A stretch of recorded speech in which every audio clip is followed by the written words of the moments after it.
Hello everyone, it's Cryptid. Welcome back to my channel, or welcome if you are new. I'm back with another speed build, and I had so much fun with this build. If you couldn't already tell from the opening of this video, this is a renovation of the Goth family manor. So if you're here for that, then grab a hot drink, a blanket, and let's jump right in. So here you actually see me working on the exterior of the build. I did use a reference for the floor plan, but in terms of what I actually ended up doing for the color scheme and the furnishings, I wanted to stay true to what I believe the Goth family would like in their home. So there's a lot of items from a particular number of packs, like Strangerville, Realm of Magic, as well as vampires. I usually play the Goths using lore based from The Sims 2, but with my own twist to fit the timeline of The Sims 4. Everyone in this family, apart from Mortimer, is a spellcaster. When Bella went missing before the kids were born, she came back with powers that she didn't have before she left. She ended up passing these powers on to the children she had with Mortimer.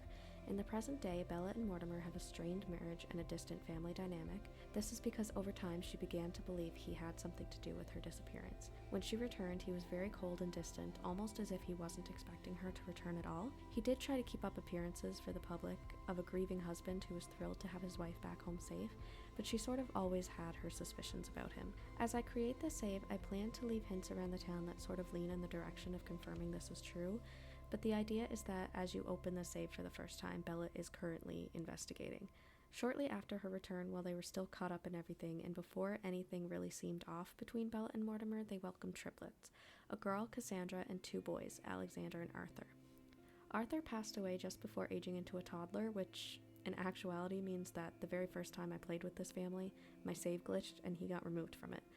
But I found this interesting from a storytelling perspective, so I kept this in and continued the storyline anytime I played with them since then. So although nowadays he isn't included in the family tree, he does have a gravestone in the family's private cemetery that you are able to read. I don't have any footage of me making the cemetery because I followed a video by a machinima creator whose name is 𝍊🼼, and of course a link to their video will be in the description. As you'll see the farther I get into furnishing this build, I was very much inspired by Gothic decor items. I always sort of give this family the visual aesthetics of the Sims 4 version of the Addams Family, which I love. I tried to stick to a certain number of packs, like I mentioned before, that made sense for a build like this, so you see me use a lot of Realm of Magic and Strangerville. I did use custom content, but mostly just in the kitchen, and the items that I did use came from, I think, one or two sets, the most of which came from a set from my Shino-san called Herbalist Kitchen. I had a lot of fun placing down some of the clutter. It made me realize that I really need to download the tool mod again. I used to have it, but it was kind of tricky to figure out the hang of that mod, so I deleted it during one of the most recent updates, but I'm thinking of getting it back again because it just gives you more control over some of the placements and the orientation of the items that you're trying to place, so that can be really helpful for builds like this. I placed a lot of plants in this build. I wish we had more nice looking wilted houseplants that weren't entirely dead like the ones in the vampire pack. I do like to use them, but I find it hard to find excuses to use them outside of builds that specifically call for it. Wilted flowers would be such a happy middle ground because I know for me, I struggle with keeping my plants alive, and I know my Sims would as well. You will probably notice as I continue to go through that a lot of these rooms on the main floor seem repetitive, and it's because they are. As I said, I tried to stick with furniture that looked like it would be in a build like this, and truthfully, in terms of the game and the packs that we do have, we just don't have a lot of options for sort of Gothic, Victorian era furniture. So even though they have a family room, a party entertainment room, and a sunroom, they all just kind of look like continuations of the same room. It actually took me a long time to sort of furnish this house. I think the entirety of the original footage took 7 hours, so I unfortunately had to cut a lot out. So you'll see me work on the living room, and I do think I include the entertainment room as well as the sunroom, but you don't see me decorate the main floor bathroom or the dining room. I think I include a little bit of the greenhouse, but it was just too much footage to keep in, and truthfully, I don't think anyone would really be interested in those rooms anyway. But you'll be able to see everything if you choose to download this from the gallery.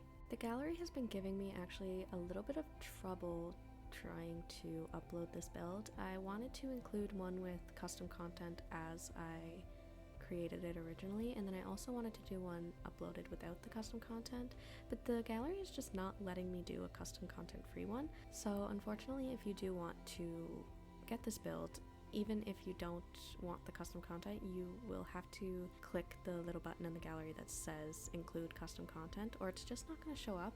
I believe that's because in the build I included family photos on the walls of the Sims that actually live here, so I believe that you can just delete those and it'll be fine, but the game registers them as custom content for some reason. So back to the build. This is just me finishing up the living room. I'm just finishing putting the final touches on the walls. I'm about to move on into the entertainment room. I put in here a piano as well as some places for them to sit. I put a bar in here. I wasn't originally sure like what I wanted this room to be, but I eventually settled on this, and I do actually like it. I picture them hosting little get-togethers and parties in here. I think that Mortimer specifically is interested in sort of maintaining this public image of the perfect husband, even though he is definitely not that. As for Bella, I definitely picture her as somebody who knows when to make her moves. She's very intelligent and she's very to herself. She's keeping her investigation to herself right now. Keep in mind that all of these suspicions that she has, they didn't come about overnight. Like, this is years in the making. Something just isn't right with Mortimer, and that she can sense that. She's very observant, but she has her children to think about, so she can't just sort of uproot their entire lives just based on some suspicions.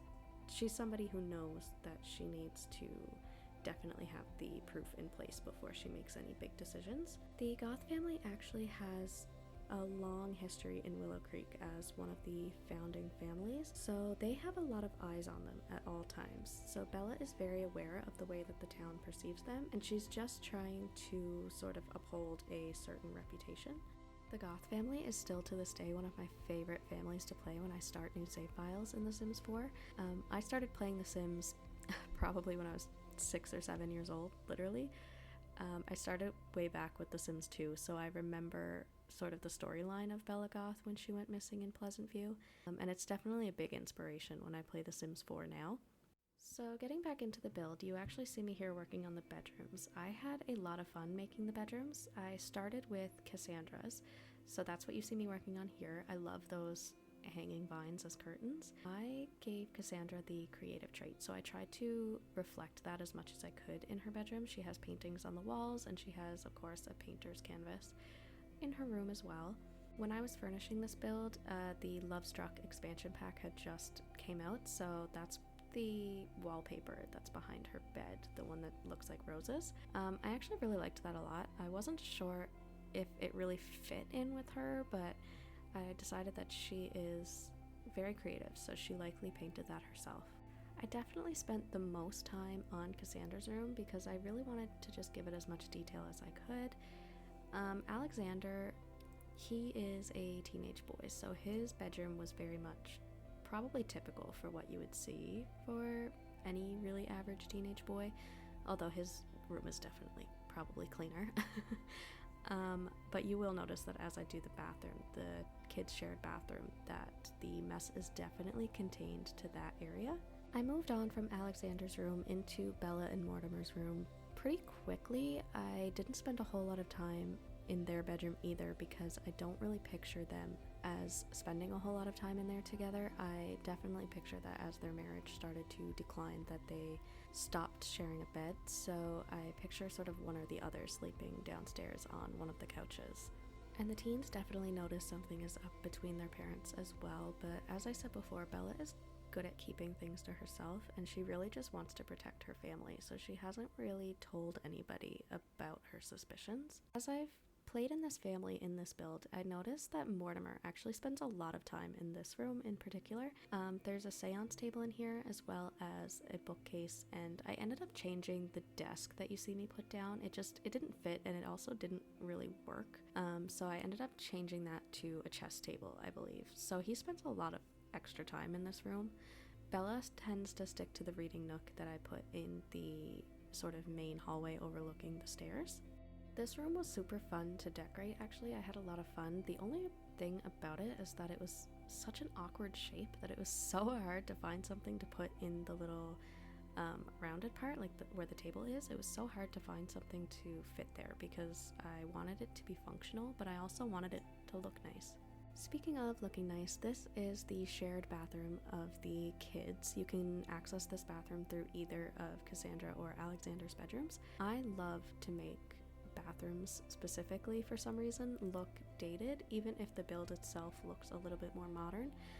So I think I ended up putting like water stains and maybe a couple stains on the walls of this home. I feel like it just adds so much detail, so much character, especially for a build that's as old as this one is. Also, ever since we got the book nook kit, I love putting reading corners into my builds. I felt like it fit in here so much. Bella tends to hang out here the most, I've noticed. There's the bookcase. She has like a little coffee and a little open book on a little side table, as well as there's like a lot of family photos in this area in particular of the kids growing up, as well as some old wedding photos of her and Mortimer. I think having these items in this area help keep her grounded, and they also help remind her who she's doing this for. The last room in the home that I was working on was Arthur's. It's unfinished, and the idea when building it was that no one had opened this door in a very long time. So there's still a crib, there's still his bassinet and some toys scattered around. I had a lot of fun making this build, and I hope you enjoyed watching it. If you do want to download it from the gallery, it's called the Goth Family Manor, Reno, and my gallery ID is in the description. Thank you guys, and I'll see you next time. Bye.